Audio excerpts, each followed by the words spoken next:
Riots are an interesting, however violent part of the world's history.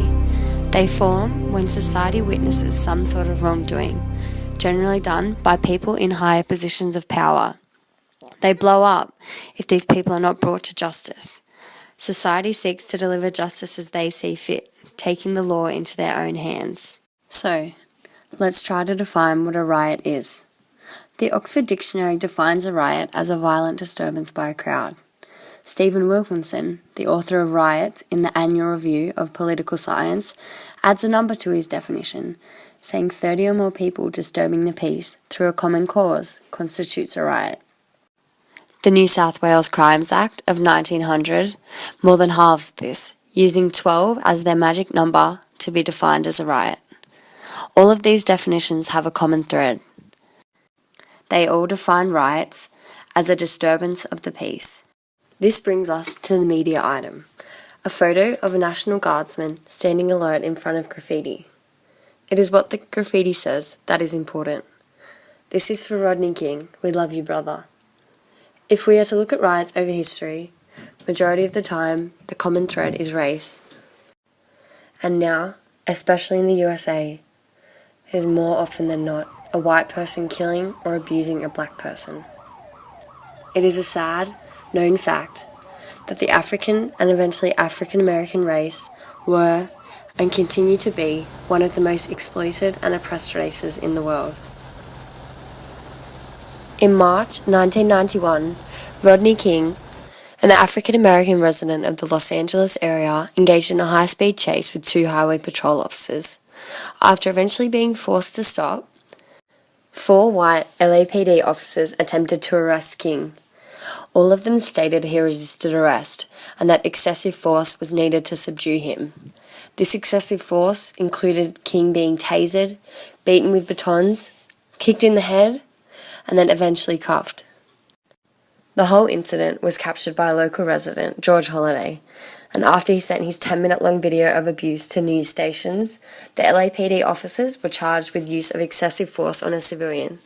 However, after 7 days of trial, the officers were eventually acquitted by an all-white jury, lighting the fuse to the bomb that began the worst riots Los Angeles has ever seen. The riots officially lasted for 6 days. However, the presence of the California National Guard was needed in the city for a month. 53 people died, more than 2,000 were injured, and material losses were estimated at $1 billion. So how and why do riots manifest the way that they do?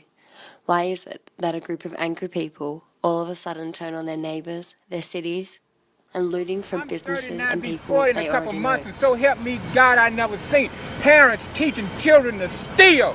I mean, breaking the windows down and pushing the kids in the store to steal. If I had done that, my mom would beat the stuffings out of me if she had caught me stealing. But these parents teaching their kids to steal, I can't understand it.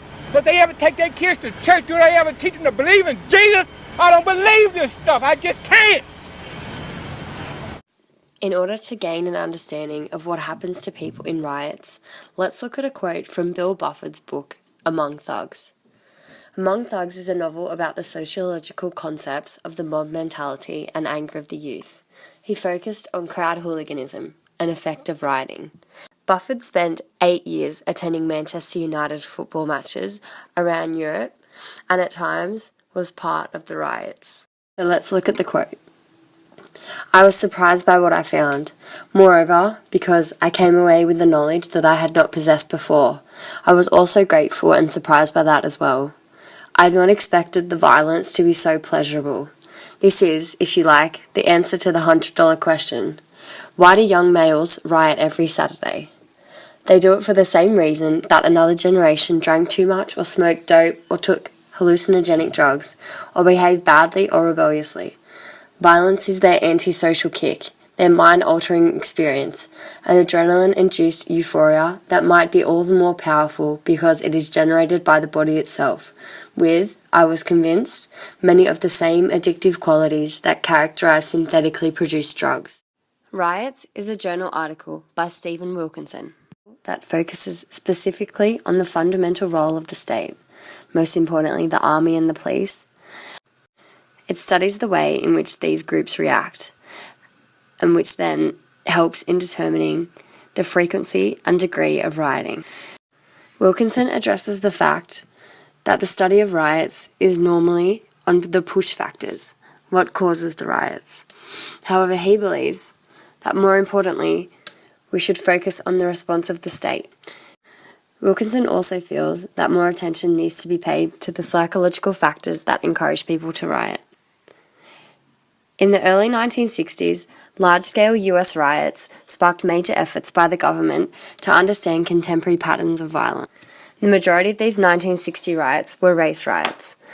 And in 1967, President Lyndon Johnson formed the Riot Commission. In 1969, they released a report identifying the cause of riots as social, stating, "Our nation is moving towards two societies, one black, one white, separate and unequal." Wilkinson's study also shows that minority political incorporation, for example, representation of minorities in law enforcement and local government, is highly significant in determining frequency and severity of race riots. Wilkinson believes that the incidence of rioting varies with the intensity of state-level political competition and the degree to which the party or parties in control of the state government rely directly or indirectly on minority votes. Although sounding complicated, this can be simplified to the fact that more political competition hopefully puts more importance onto minority votes. My job! I gotta do my job! Hey, man, hey, why you doing this in your community, man? These clothes belong to some of your neighbors. No? You don't care? I don't care. Why? I mean, but how can you explain this, man? Is this gonna solve anything? Rodney King passed away in 2012 at the age of 47. However, the legacy his beating started continues. As George Santayana once said, "Those who cannot remember the past are doomed to repeat it." We only need to look at the recent police shooting of Michael Brown in Missouri in 2013 to see that the past continues to repeat itself.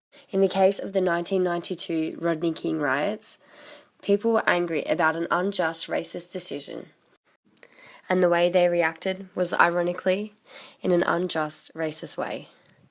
The riots shed light on the poverty, lack of economic opportunity, and general disenfranchisement experienced by African American people of Los Angeles. So how do we conclude? Riots, yes, are an inevitable facet of human society. However, I believe the 21st century question we all need to be asking is, why is it that racial inequality and injustice, and hence racial rioting, are still a defining part of our world? I just want to say, can we all get along? Can we get along?